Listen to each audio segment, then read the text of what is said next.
All right, so today's topic at hand is macroeconomics.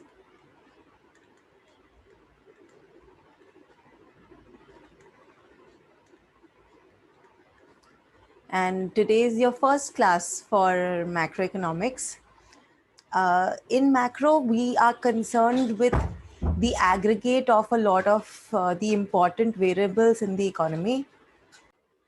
Right. So, for example, when you want to look at a country from, you want a bird's eye view of the country. For example, you are Narendra Modi, you are the president, you're the prime minister of a country, and then you want to see how is this economy doing. So then we can't be concerned with every little thing, right? What we need is the bird's eye view of how this economy is doing. So if you are Narendra Modi and you want to take stock of how the economy is doing, what are the questions that you will ask your finance minister? So the questions could be, what is the GDP per capita?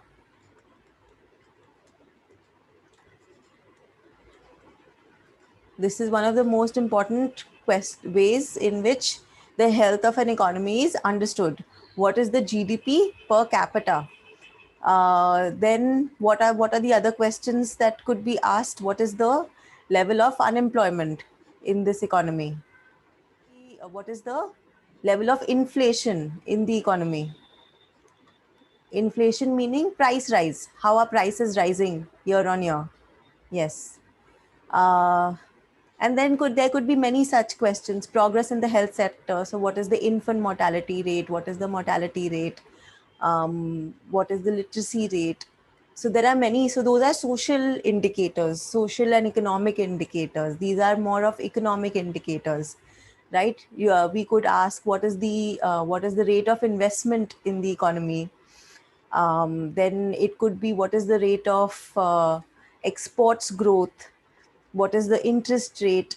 So there are these kind of questions uh, you're looking at which you try to assess the health of an economy, right? These are the kind of questions that we are concerned with. So in macroeconomics, we have to find reasonable ways of calculating these and mentioning them. Okay. So the first topic that we have, so we will the way we will study macroeconomics is we'll use a simple smaller model, and then we'll build on it. Okay, so so the first model that we will look at will be the SKM model. Now we will have to do this from Mankiw and Dornbusch. Okay, so we're going to look at Mankiw and Dornbusch for this, and that's the first model that we will do. And post that, we will build on SKM, and we'll go on to ISLM, we'll go on to Open Economy, we'll go on to ADS. So we will move on using the SKM as the base. Okay, so our SKM will be the stepping stone. It's the first model that we will study, and also it is not a very realistic model because everything will be assumed to be constant, but it is also something which is going to help us in trying to understand the things that we want to do.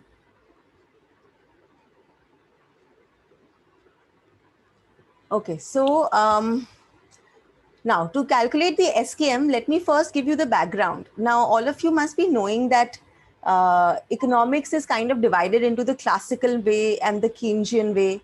Do all of us know the differences between the Keynesian and the classical way? Can some of you write on the chat that what is the premise of Keynesian macroeconomics? First, let's talk about Keynesian macroeconomics. What is the premise of Keynesian macroeconomics and what is the premise of classical? So what most of you are saying is correct. So classical economics came first.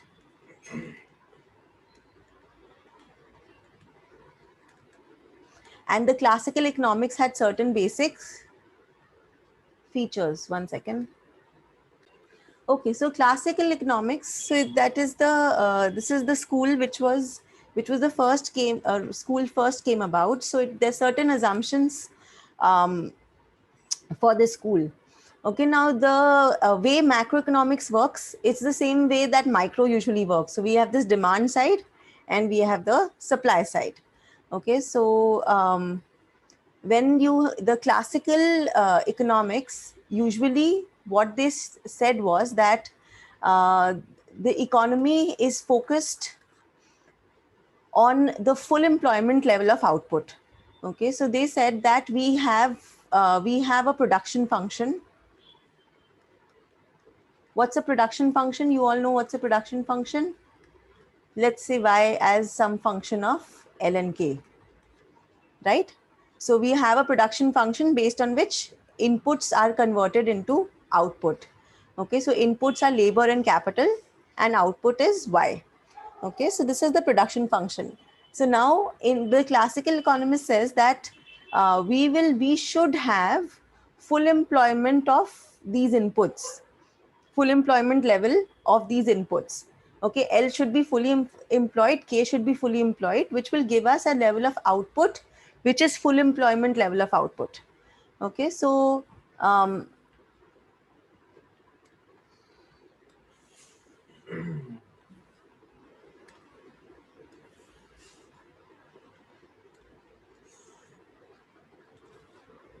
okay, so for classical economists, so the first graph that I'm drawing it in the price and output space. Okay, so you have price on the y-axis and you have output on the x-axis. Okay. Now, what the classical economists assumed was that supply of output should always be at full employment. Okay, why should supply of output be at full employment? They assume that because that's how the nature of work is, that people will always work and people will always employ all the resources, and in case of demand, so this is the supply side, supply is always fixed, and in case there is some demand, now the demand curve is downward sloping. Why, we will come to that later, but in general you can just understand it by that when price is lower, demand is going to be higher. So we are introducing the microeconomic concept right now because I'm not deriving the demand curve, but this is the demand curve. So the intersection of the demand and the supply curve determines the equilibrium price in the economy. So this shows us that prices are flexible.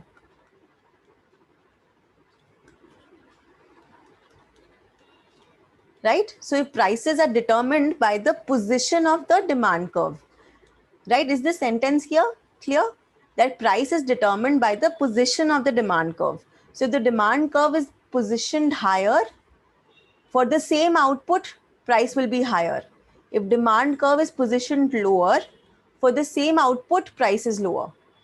Okay, so prices are flexible and output is constant. Okay, this is the assumption of the classical model. Prices are flexible and output is constant.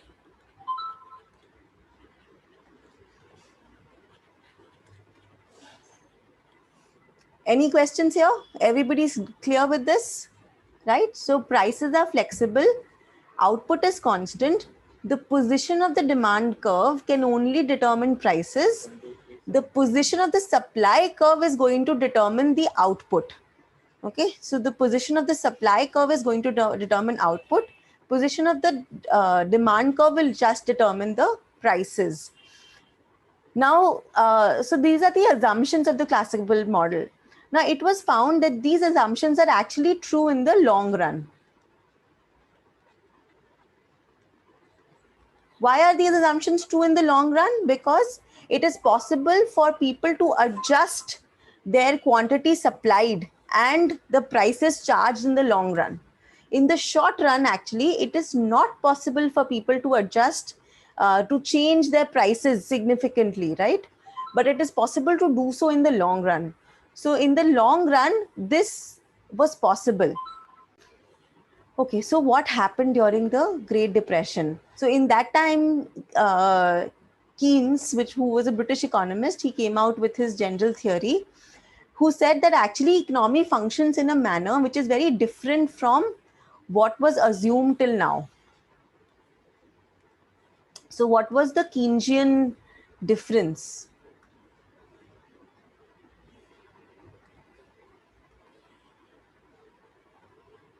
Now Keynes said something which is very fundamentally different. Keynes said that I'm going to operate in the P and the Y space. So Keynes said that actually prices in the short run are sticky. And by sticky means fixed. Okay, so the Keynes difference was prices are fixed. Okay, and this is the aggregate supply curve. Aggregate supply curve is horizontal. So how does this make sense? How does aggregate supply curve being horizontal make sense? Now they said that think of the simplest way of thinking is like the menu costs. You have the menu costs which are printed, on in a restaurant, let's say. Now those costs are not, those prices aren't really changing. What can happen is that if there's demand is less, they will supply less. If demand is high, they will supply high. They will supply more, but it will be the same price. That won't change. So the fundamental way in which the economy functions was assumed to be different. The position of the aggregate demand curve then determined the actual output supplied in the economy, while if output was more, if demand was more, output will rise. If demand was less, output will fall. But it's actually the price level which doesn't really change. And if you think about it, it makes sense, right? And so now how do we generalize it? How do we generally understand that these prices are fixed? So though that could be explained by the concept of excess capacity.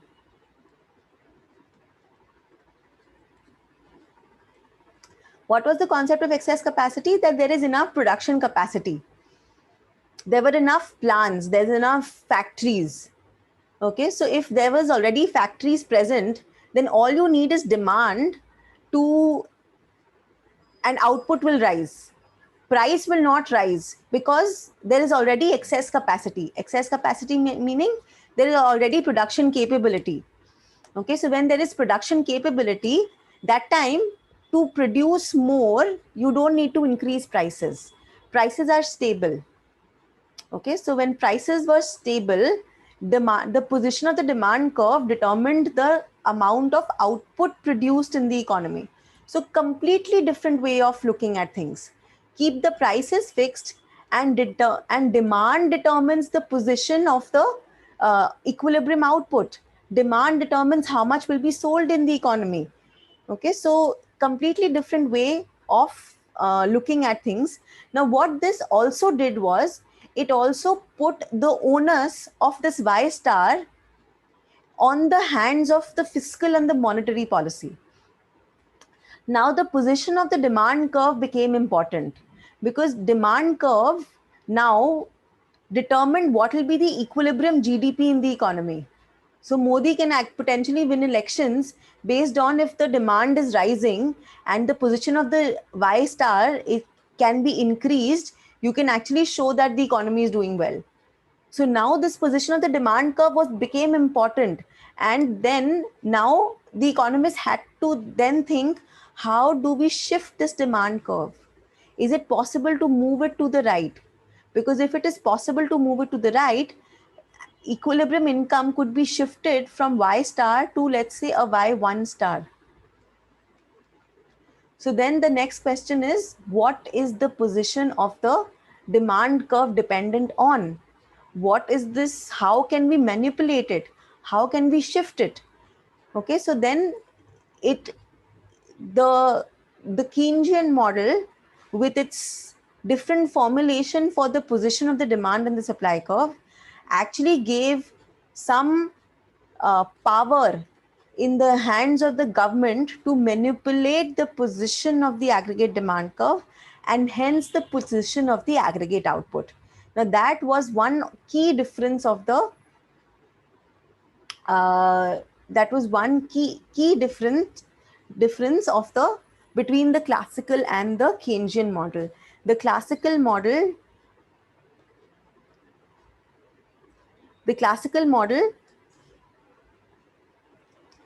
does not give that much power to the government to influence output, because output is fixed. Okay, so the position of the aggregate demand curve didn't really do much to the aggregate output, but the Keynesian model put all the power to influence the national output in the hands of the government through their fiscal and monetary policy to improve the or to increase the position of equilibrium output.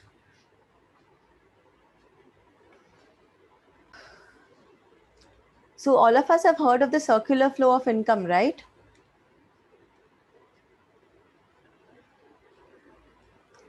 All of us have heard about the circular flow of income.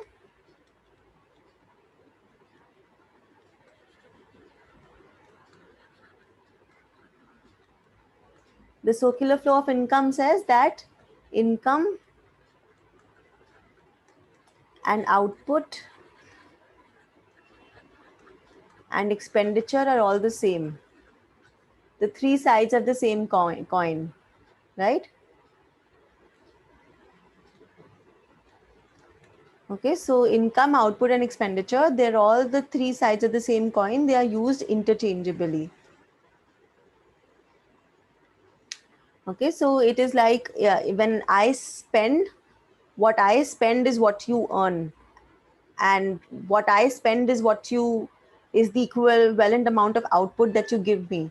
So they all are supposed to be the same, right? So they're used interchangeably. You can't earn unless someone else spends, and when someone else will spend, you'll have to supply them with the equal amount of output. So they have to be equal in the economy, right?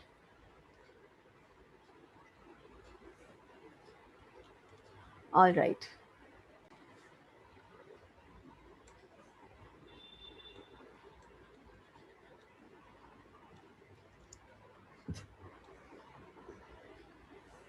All right, so now let's come to the SKM model. So SKM model, also called the Keynesian cross.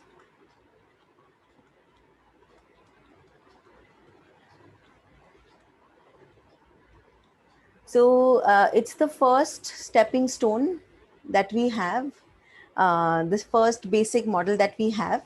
Now, when I keep saying actually that it's a basic model, what do I mean by that? By that I mean the assumptions of this model. What are the assumptions? So not only are prices fixed, interest rate is also fixed. Okay, prices are fixed, interest rate is fixed, exchange rate is fixed, everything is fixed. The only variable that we have is y, or output itself, or income itself. That is the only variable that we have. Everything else is fixed in the economy. Now, is that realistic, that everything else is fixed in the economy, only y is variable? Not really, right? It's not really. Is the exchange rate, it's not really um, realistic. Okay, so that is why this is just the first model to understand how things function, and then we will remove these assumptions away. Okay, so uh, only y is variable and everything else is fixed. Okay, so that is the first model that we do, is the Keynesian cross. Okay, now, so since we are talking about Keynesian macroeconomics, we must remember that this is going to be a demand-sided model only.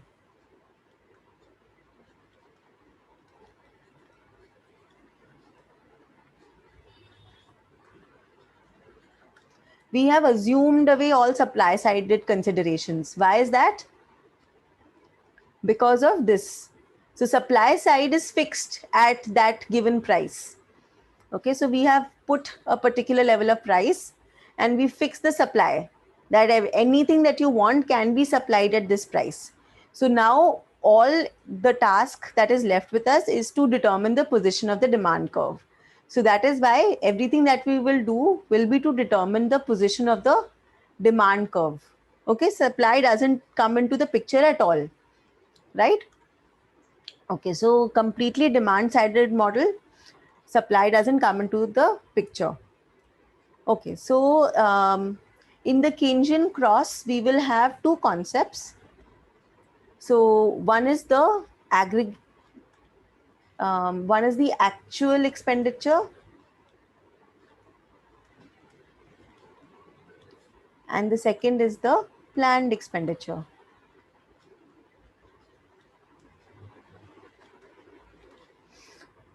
Okay, so what we are now going to try to do is to try to understand the effect of spending on output. Okay, so we are going to try to understand the effect of spending on output.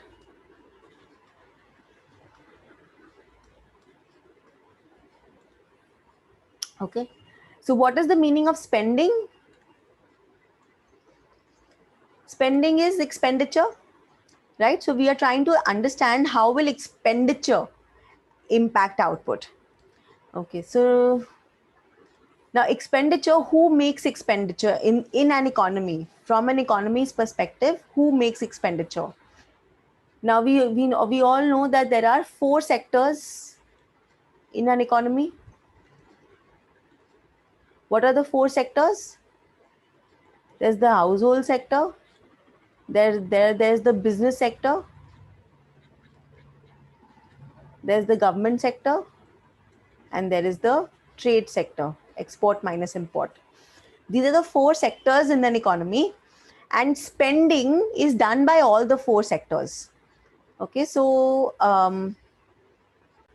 so households, who are households? Households are people like you and me. And what do we spend on? We spend on durable goods and non-durable goods, consumption goods. So the spending of households is basically called the spending of consumption goods, to consume. So households are pretty much said to consume to satisfy our needs, satisfy our desires. So households pretty much make consumption demand. Firms are supposed to make investment demand because firms uh, spend on goods to earn money. So the demand for firms is not consumption, it is investment demand. The government makes government expenditure, which is a completely different item, which is government expenditure D. And then there is the exports, which is dependent on the needs of the foreign sector. So that is the net exports. So this is G, and this is net exports. So the demand is going to come from these four sectors.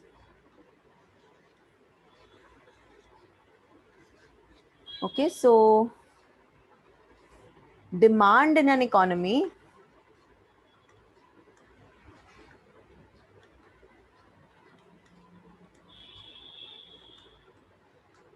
will either come from, so this is, let's call this planned expenditure. So some books call it planned expenditure, some books call it aggregate demand. So total demand in the economy is coming from C plus I plus G plus net exports. So demand for the economy meaning demand for goods. Okay, so either it's the households which want to consume, or it's the firms which want to invest, it's the government which wants to spend, or it is the export demand. Okay, so these are the four kinds of sectors which provide demand for the goods of an economy. Okay, so now we need to see that how are each of them related to our only variable, which is income. Okay, so how are each of them related? What are the factors which determine each of them? Okay, so consumption, investment, government expenditure, and net exports. All the four are going to be able to provide demand. They are the components of aggregate demand. Okay, so these are the components of aggregate demand. And remember what we are trying to do? We are trying to study the position of the aggregate demand curve. So then these are the components of the aggregate demand curve, the position of the aggregate demand curve. C and I and G and NX are the different components of this aggregate demand curve.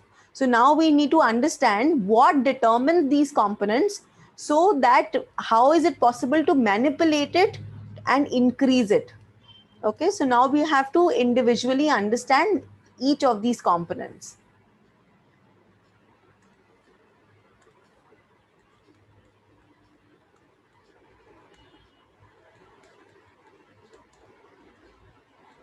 Okay, so the first component is consumption.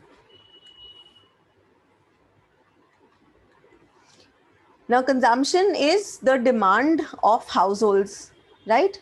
Consumption is the demand provided by households.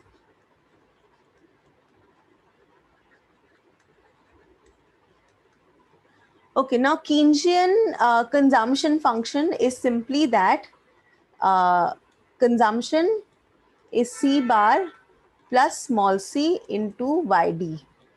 So we'll go into each of these components. This is the Keynesian consumption function.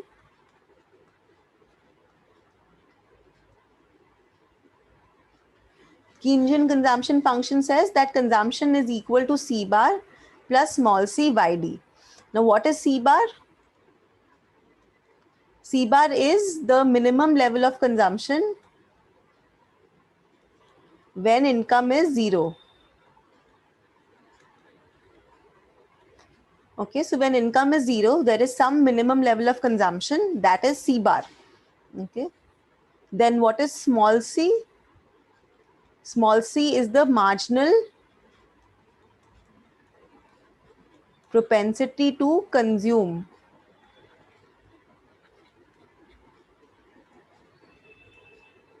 What is the meaning of marginal propensity to consume? It literally means it is the change in consumption over change in income.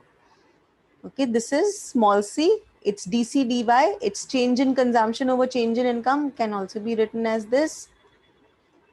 So if income goes up by 1 unit, consumption will go over by small c. That's the meaning of marginal propensity to consume. It's the increment in consumption because of 1 unit increase in income. Right? So that is small c. And then the last term that we have is YD, which is the disposable income.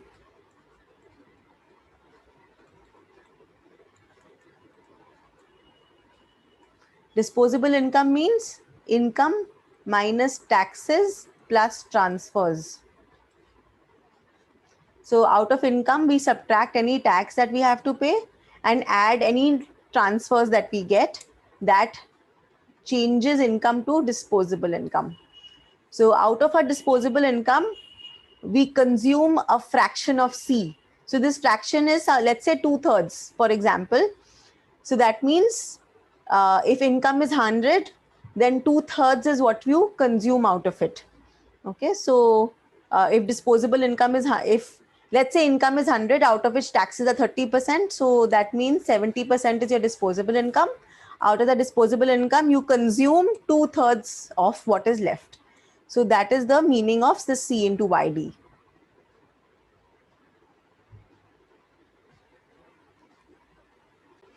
Okay, so this is the consumption function.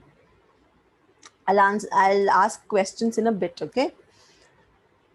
So what this consumption function, we are going to map it now.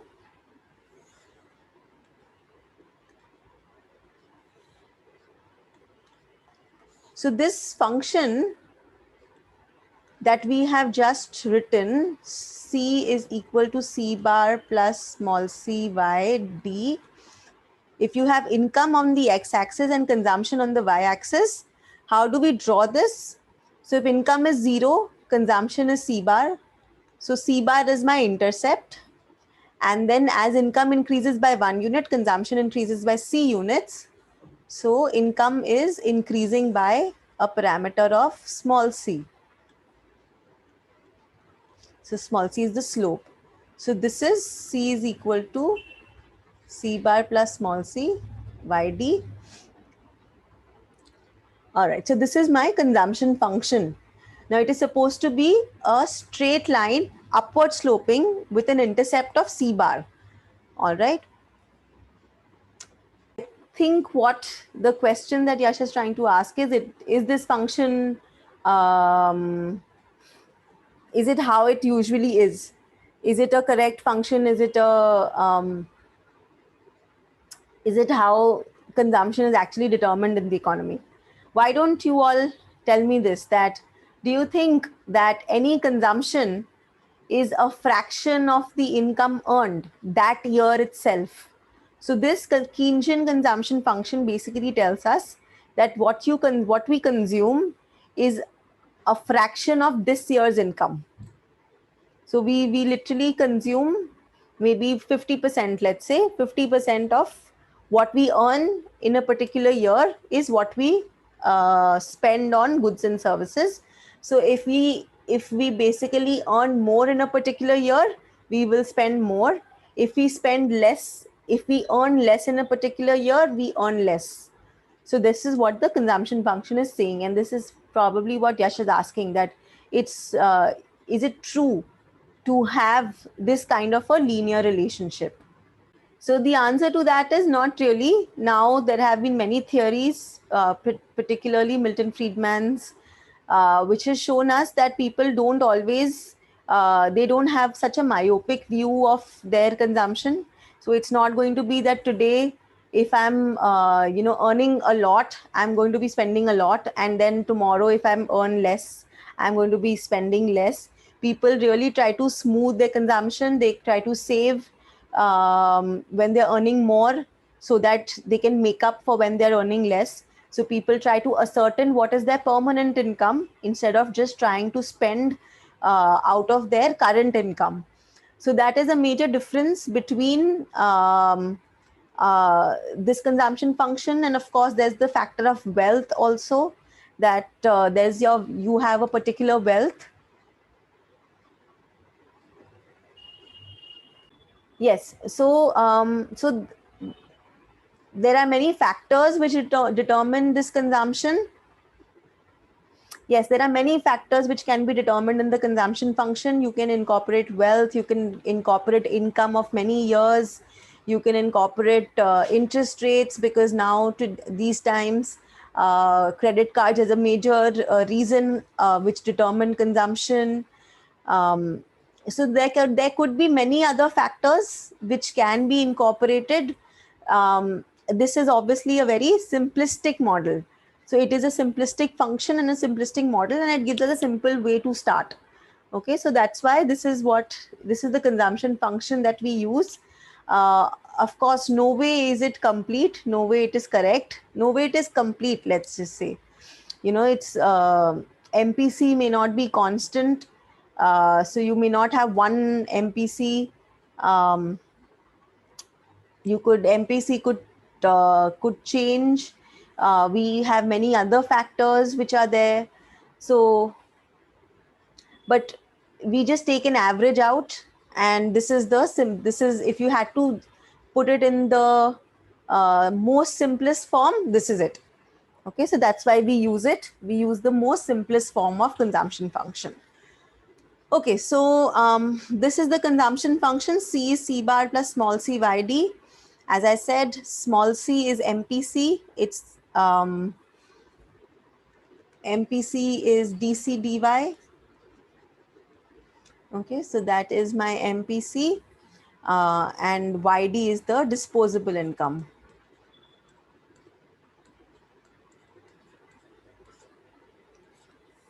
Okay, so this is the consumption function.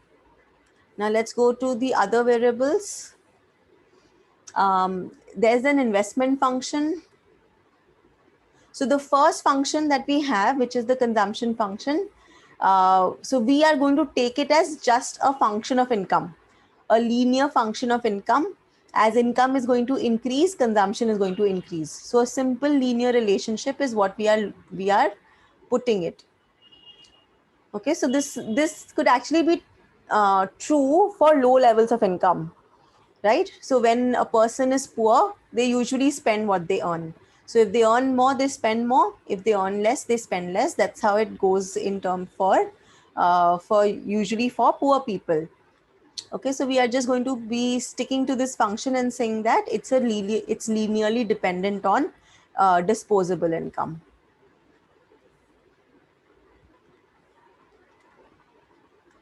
The second is investment. Investment is the amount of money which is spent by businesses to to finance their future earnings, to set up plants and machinery to finance future investment. Now, investment is a function of, again, many things. It is a function of the rate of interest. It is the function of the business expectations. It's a function of the business scenario, future outlook, future perspective. It is the function. It is a function of many factors like that. Now, in terms of the Keynesian cross only, all these factors are assumed to be constant.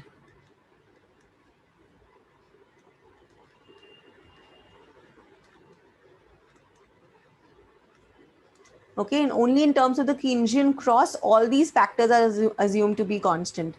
So just for the Keynesian cross, investment is constant. Investment, yes, can be made as a function of income.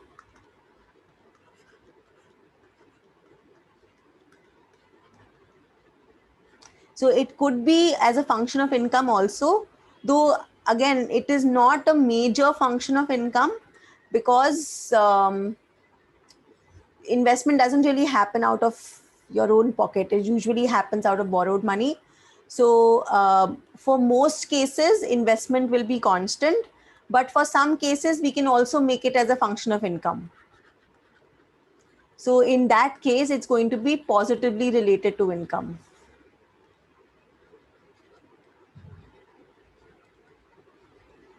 Okay, so some, let's say GY. So so some investment can be made as a function of income also, so positive function, or investment could just be constant, because for our model only income is variable, everything else is constant, so investment is constant. Okay, so in the Keynesian cross, investment is mostly constant or a positive function of Y. The third factor is G, government expenditure. Again, G can only be a constant, or if it is a function of tax income, then it can be a function of Y. So G is either determined by policy. By policy, we would mean that the central bank, the government decides this is the amount that we are spending. How they get it is a different question.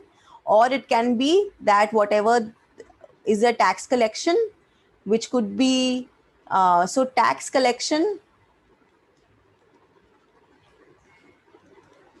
is of two types. It's either constant or it's a function of income. Okay, so G can either be equal to tax collection, or it can be equal to something else at altogether. So hence G can be either a constant or a function of output. I can be either a constant or a function of output. Okay, so let's just the fourth term, net exports, I'll do it a bit later.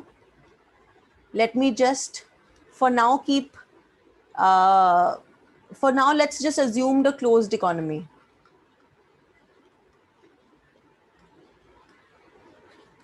For a closed economy, net exports is 0.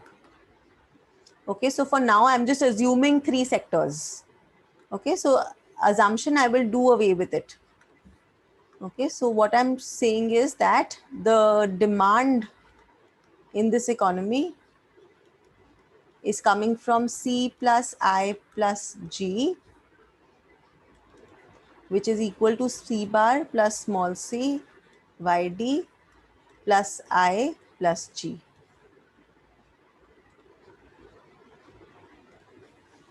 Okay, so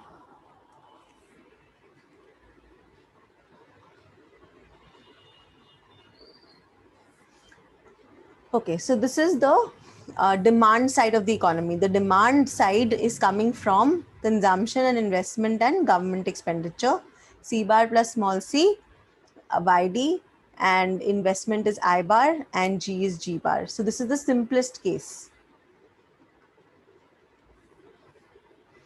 Okay, so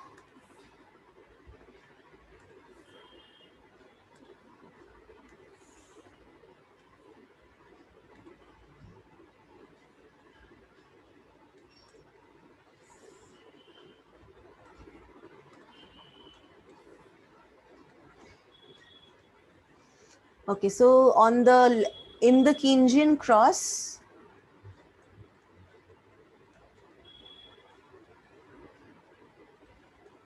or the SKM, we have a single variable which is Y on the x-axis, and then you have the expenditures of consumption and investment and government expenditure and everything on the y-axis.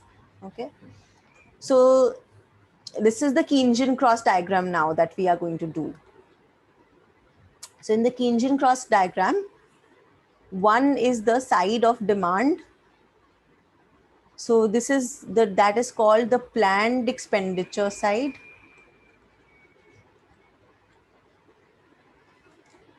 Planned expenditure was C plus I plus G, which is equal to C bar plus small c YD plus I bar plus G bar.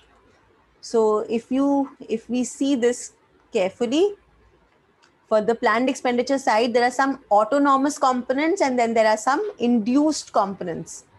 What are the autonomous components? Autonomous components are those which are independent of income. So C bar, I bar and G bar. C bar, I bar and G bar are called as autonomous components. So C bar plus I plus G make up our intercept, right? And then small c is my induced component. It is a function of y. Higher is y, higher is this induced component. So this is my planned expenditure curve with some intercept and a slope. Okay, so this is the amount of expenditure that different components of the economy, which is the firm, the business, and the government sector, these are the expenditures which they plan to make in the economy, also called the demand side of the economy. Okay, so this is the total demand in the economy. Okay. Now, what is the total supply in the economy? The total supply in the economy is the actual output produced in the economy, which is Y itself. Okay, so total supply in the economy is the actual output produced in the economy, which is Y itself. So what we are going to do is we are going to draw a 45-degree line, which basically cuts this whole graph into half. And what this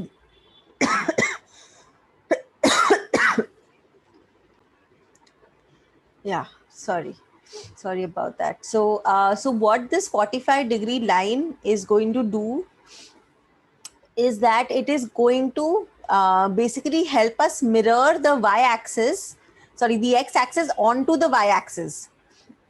So 45-degree line is basically line of equality. So if I have, let's say, 100 here, so that means I also have 100 there. Okay, so it basically maps the x-axis onto the y-axis. So the actual output in the economy is the y component itself. So we draw a 45-degree line which can help us map the x-axis onto the y-axis.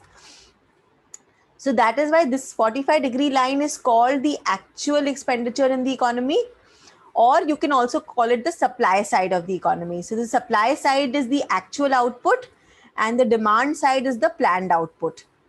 Okay, so the planned output is the demand side and the actual output is the supply side.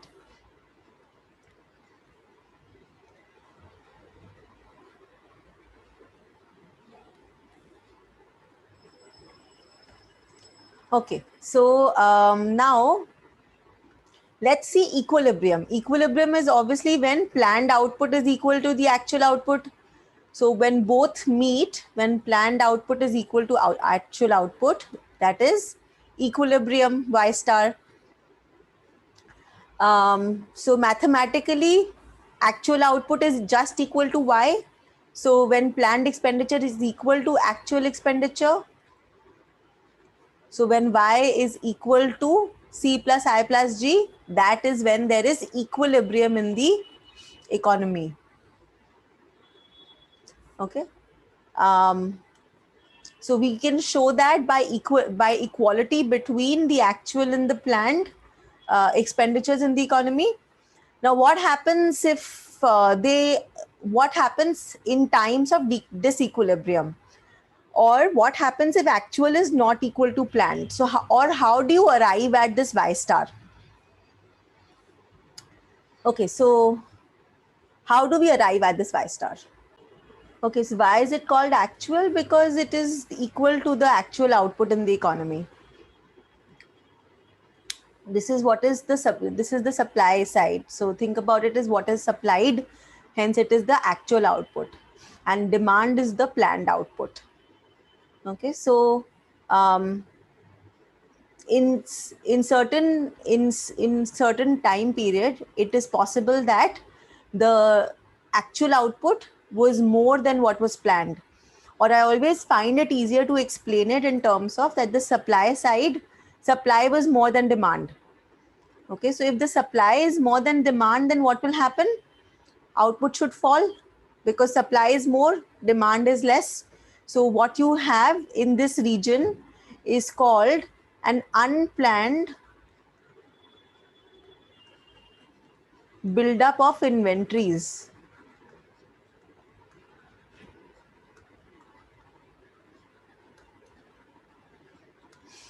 What you have here is an unplanned buildup of inventories. So when inventories build up because supply is more than demand, so then you will reduce your production and reach Y star again.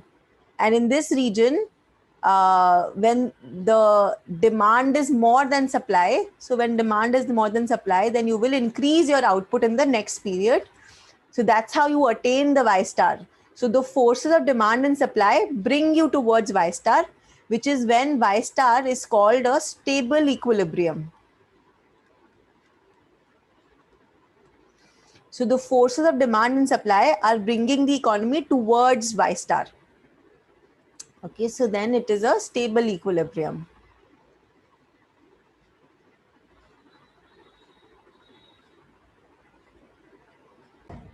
Okay, so y is the independent variable here and the rest are the dependent variables which are mapped on the y-axis. Okay, so for the Keynesian cross, so mathematically for the Keynesian cross, my equilibrium condition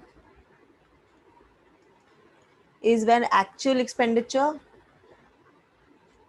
is equal to planned expenditure. Actual expenditure is y, planned expenditure is c plus I plus g. So when we open this up, c is c bar plus small c y, I bar is constant, g bar is constant. So this helps us determine equilibrium. So we have 1 minus c into y is equal to c bar plus I bar plus g bar. Y star is equal to c bar plus I bar plus G bar over 1 minus C. This is equilibrium in the economy. So Y star is equal to C bar plus I plus G bar over 1 minus C. Now comes the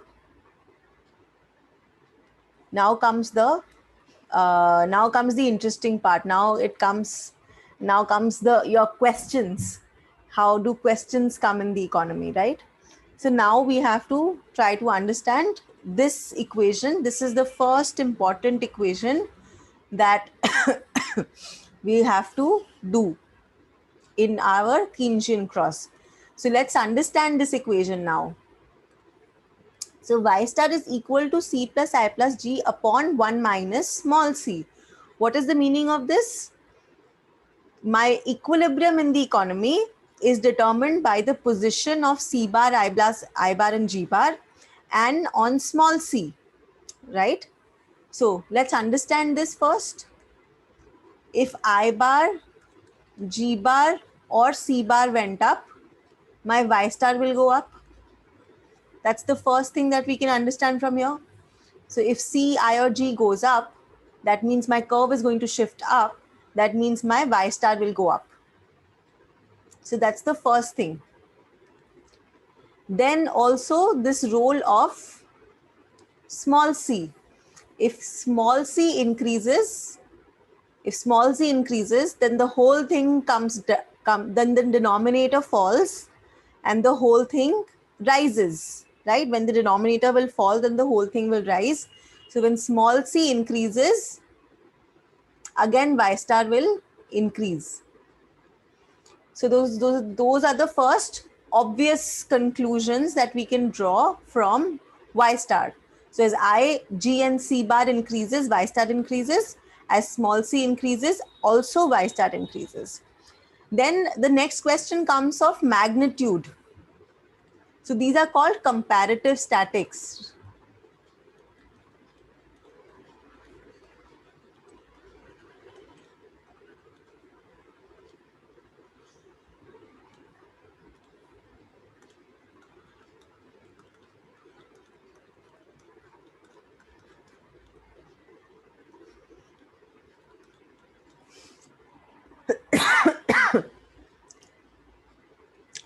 All right. So let's do now comparative statics. So C bar, I bar and G bar, these are called the autonomous components.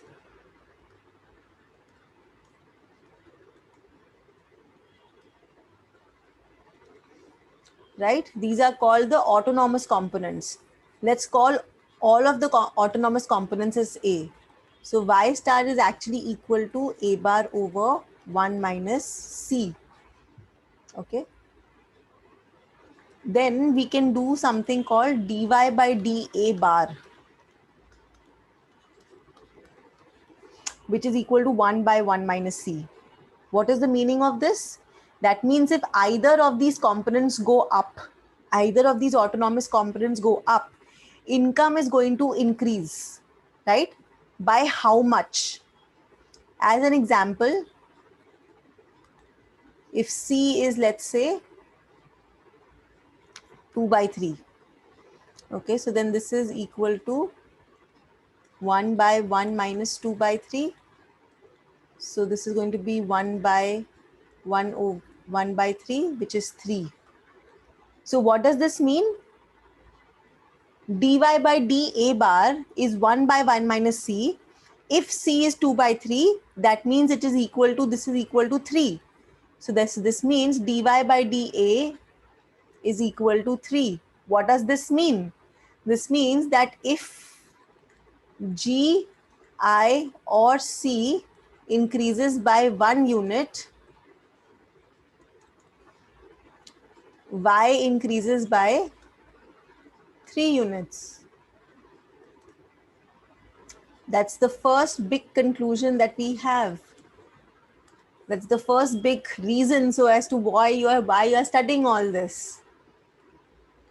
This shows us that when either of C, I and G increases, income will not increase by 1 unit, but it will increase by 3 times that amount.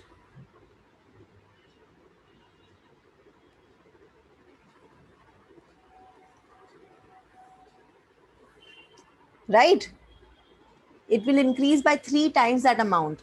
So this is called, what we just did is called the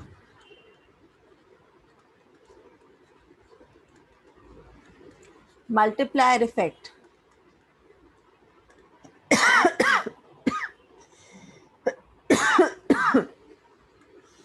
This is called the multiplier effect. Multiplier effect is that when something increases by 1 unit, its impact on income is of more than 1 unit. So if G increases by 1 unit, Y increases by 1 by 1 minus C units. This is called the multiplier effect.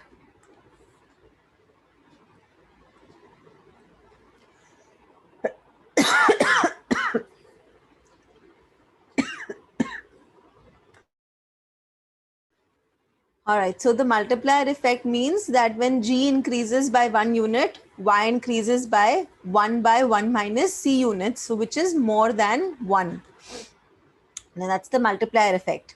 Now what we need to understand is, why is this multiplier effect there, right? Why do we have the fact that when government is increasing its expenditure by 1 unit, output will increase by 3 units? How is that even possible? Why is that possible? What kind of a result are we getting?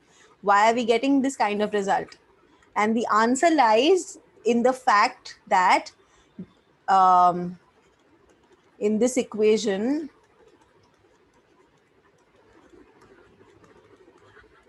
the answer lies in this equation. So let's see what happens. Period 1. If G increases by 1 unit, in that period,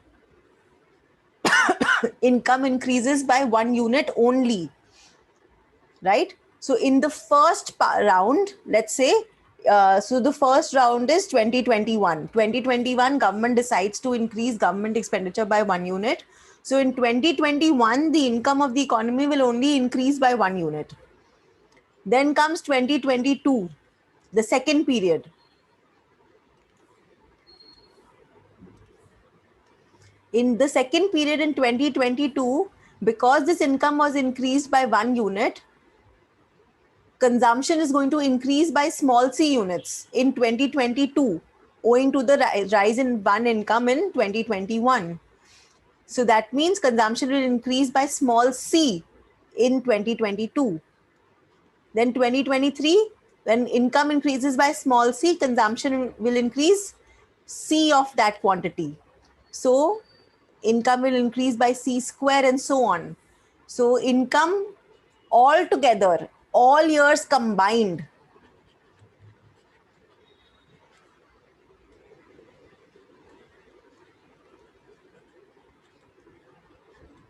income will increase by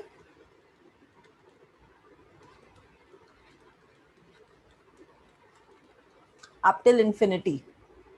And this is a GP, the sum to which is 1 by 1 minus C. Hence the total change in Y across all time periods is 1 by 1 minus C. In the first period, the increase in Y is 1. In the second period, it is C. In the third period, it is C square and so on.